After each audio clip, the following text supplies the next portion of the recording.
நாம் சத்திய ஞான சபையில் காட்டப்படும் ஜோதி தரிசன வழிபாட்டையும் அதன் மேலே இருக்கும் கலசத்தையும் வள்ளலார் ஏற்படுத்தவில்லை. பெருமானார் கொள்கைக்கு எதிராக நடந்து துரோகம் இழைத்த ஆடூர் சபாபதி சிவாச்சாரியார் என்பவன் ஏற்படுத்தினான் என்பதை 1896 வெளிவந்த வடலூர் டிரஸ்டி மறுப்பு என்ற ஆவணத்தின் மூலம் தெளிவாக பார்த்துவிட்டோம். அப்படி இருக்கும்போது முழு பூசணிக்காயை சோற்றில் மறைப்பது போல வள்ளலார் மிஷனை சார்ந்த ஜானகிராமன் அவர்கள், வள்ளலார் மிஷனை சார்ந்த மனிதர்கள் இறைவனை வள்ளலார் ஒளிவடிவில் கண்டார் என்கிறார்கள். அதாவது இறைவனை நெருப்பு என்கிறார். எல்லாம் வல்ல இறைவன் ஒரு பௌதிக ஒளி அல்ல என்பதை நாம் கண்காணா ஒளி என்ற காணொளி மூலம் பார்த்துவிட்டோம். மேலும் ஞான சபையில் ஜோதி தரிசனம் வள்ளலாரால் அமைக்கப்பட்டது என்கிறார்.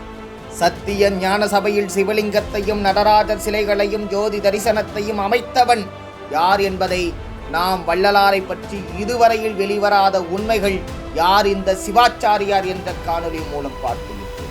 யாரை குளிர வைப்பதற்காக வள்ளலார் செய்யாத ஒன்றை செய்ததாக இவர்கள் சொல்கிறார்கள். எல்லோரும் ஒன்றை நன்றாக தெரிந்து கொள்ளுங்கள்.